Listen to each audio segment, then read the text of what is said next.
And our next speaker is Jeremy St. Arnold, who is an assistant biologist, wildlife and forestry at Red Cliff Treaty Natural Resource Division. Please welcome Jeremy.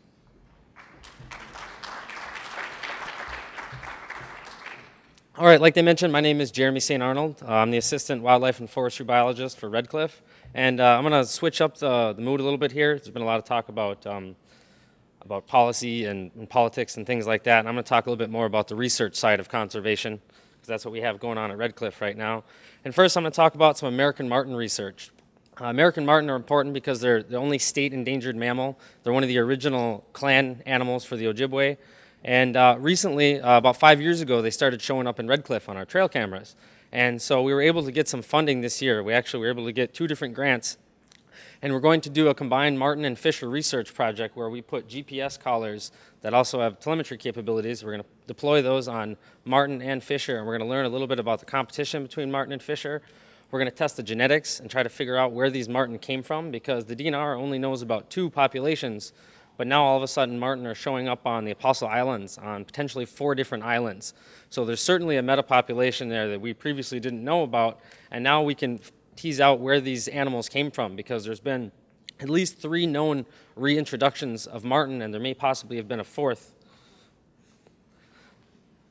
One of the other things we're going to do is we're going to put pit tags in the marten, so that whenever they run by a pit tag reader that we're going to hang on a tree, we will get the ID of that individual, and we will know if one comes and doesn't get read by that ID, that we have new marten coming in and there's likely breeding or at least recruitment into that area. Other things that we're doing, we're going to put more camera traps out. So part of the reason these animals are so hard to find is because no one's walking around in the woods looking in the trees and looking in holes in trees all day, every day, or looking at night. And so we're going to put as many cameras as we can get out there, and we're going to start with 15, and we're going to try to find out just how many we actually have and what habitat they're utilizing, because right now we only know of the traditional habitat that they utilize, but it turns out that might be a bit narrow-minded. Perhaps they're using more habitat than we realize because they're better at adapting than we gave them credit for. And some of these I'm just going to skip through fast because there's just a lot of photos in my slideshow. Sorry. Can you guys hear me all right? All right, sorry. Okay, here is a photo of what the traps are going to look like, and we have hay around the trap, and it's going to go inside a bucket to help give the animal a little bit of protection from heat loss, because marten can easily lose heat and become and get sick that way or die potentially, and we're not trying to have any capture myopathy during our project, so we're going to make sure that we take care of them as best that we can. Here's some photos of a marten being processed in Michigan, where I went to do some collaboration as kind of a pre-project type training. And you can see the marten being worked up. They're getting biological information. We're trying to figure out the length, weight, sex. They are taking DNA from these animals. Also trying to do a blood draw, because that's also another way to get DNA. And you can see down in the bottom photo, that's the trap setup when we want to get the marten isolated out of the trap. So they run into this little bag that goes over the trap because they see light at the end. You close off the back end, and then you stick your nose cone of your isoflurane setup over that, and it's basically like going to the dentist and getting put under by gas there. It's a really simple, painless thing, and they can be processed and back out in the wild again in about 15 minutes. Here's some more photos of marten being worked up. We're checking the dentition, because sometimes the marten will chew on either the collars or they'll chew on the traps, and I'm trying to make sure that the teeth are okay. One of the other things that we're doing to help conserve marten is we're trying to give them some more denning habitat, because they don't always have enough tree cavities, we don't believe, in order to proliferate. So we did a project with a local high school where they created 30 den boxes, and we're going to go put those out into our study areas, and we're going to use an endoscope to monitor whether these den boxes are being used or not. We're also going to use these den boxes as an opportunistic way to collect genetic material as well. And then here are just some shots of marten that we got on our trail cameras. I apologize that some of these are grainy. I tried to blow them up to make them easier to see, because these critters are pretty small. Marten, if you don't know what they look like or their size, they're about 1 to 3 pounds generally, about 2 feet long. Many people have seen a mink before, but not a marten. And a marten is essentially just an arboreal version of a mink. Marten are going to like to hang out in the trees. Mink are going to like to hang out by water, but they're very similar. Their tracks are going to be similar. And that's probably what most people are familiar with as a mink as opposed to a marten. Here's some more photos of red-cliffed marten. And a lot of times also they're in areas where there's a lot of canopy cover, so it creates really humid conditions, and that's not great conditions for my trail cameras. You can see that they did not respond well to the humidity in some of these. They're very fuzzy. So I apologize for that. I'll show you some good ones later that some other researchers sent me. Those are the type of photos that I'm shooting for here. Here's one. A Michigan researcher sent me this, and you can get a good idea of what the collar looks like, and you can get a good view of the throat patch that most marten and fisher typically have. Next, this is one of my favorite ones. This is one of the only blonde marten photos that I've seen from a wild marten, and typically less than 1% of the population is going to have this coloration, so this is pretty rare to get.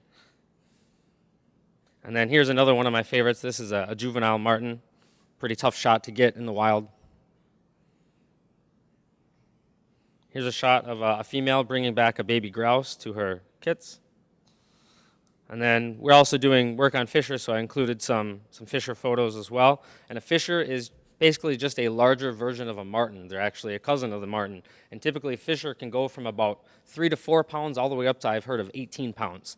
So fisher, if you hear of people losing cats and things like that on a regular basis, there's a good chance that you might have something like a fisher near your place.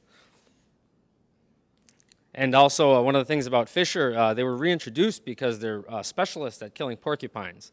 And there was a big porcupine problem, or so people thought for a while. And so they bring fisher in, and fisher tend to just attack the face of the porcupine until they roll over, and then they can attack the soft underbelly. And they're one of the only animals that seem to have been able to figure this out and pass it on to other generations. Some more photos of fisher. And these trail cameras, typically we do either bait stations or we have scent posts. So that's how we get animals to come in and spend a little extra time so we can get photos.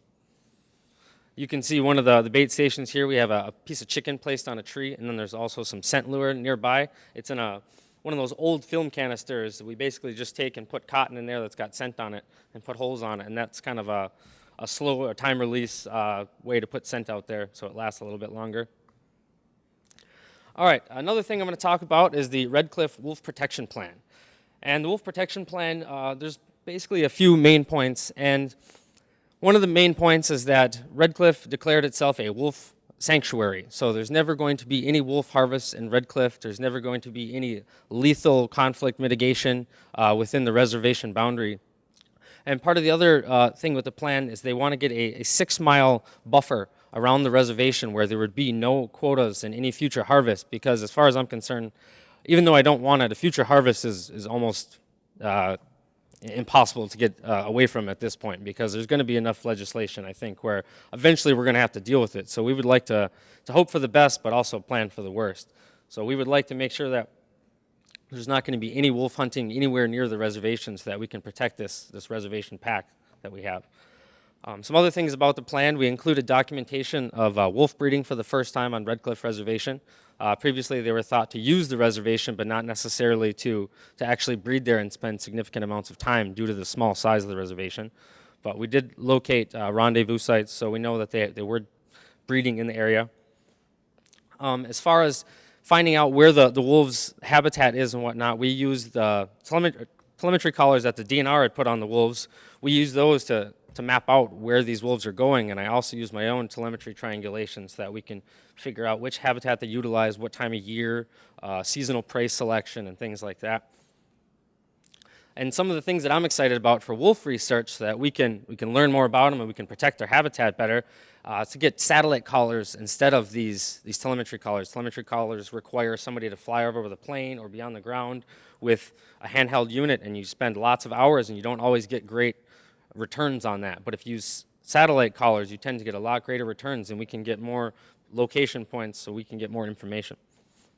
The more information you have, the idea is obviously that you can make better decisions, and that's the whole point of doing this research. Some other ideas that we had, maybe some biofencing. That's one of the things people are looking into as a way to help mitigate problems on certain farms and things like that. Taking wolf scent and putting it around these farms so that other packs think that there's already a pack there, and potentially they'll stay away from it. It hasn't been proven as necessarily effective yet, but it's something that we can certainly look into.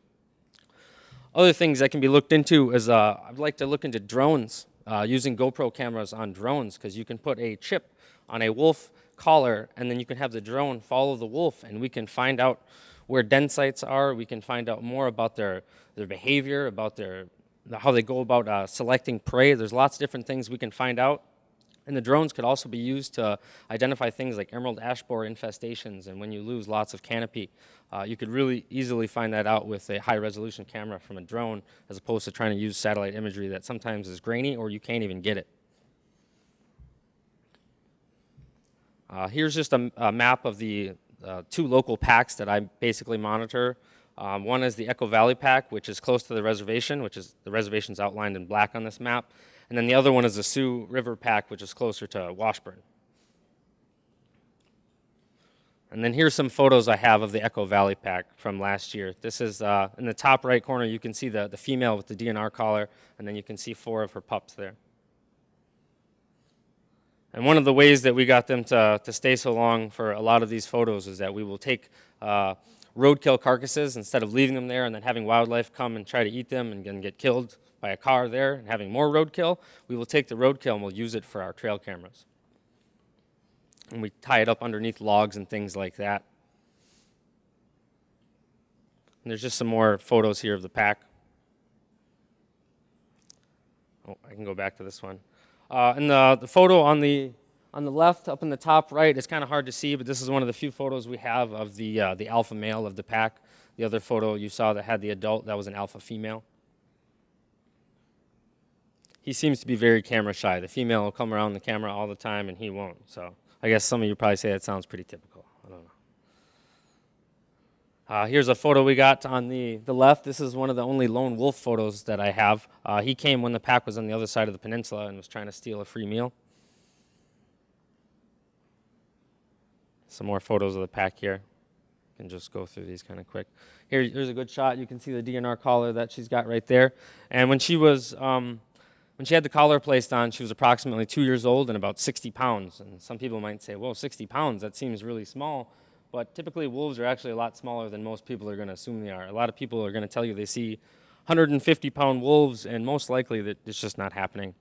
The biggest wolves you're typically going to see around here are going to be about 110, and we're probably not going to see a lot of those. Usually they're going to tip out around 90 pounds, for the males at least. The females are usually going to be closer to that 60, 70-pound range.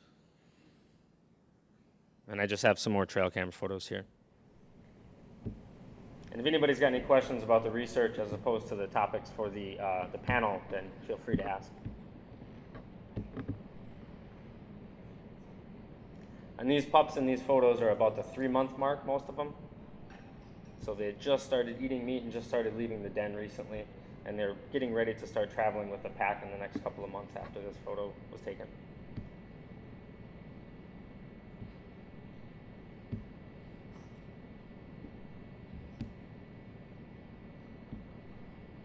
All right, well, that's all I have. It's just more photos.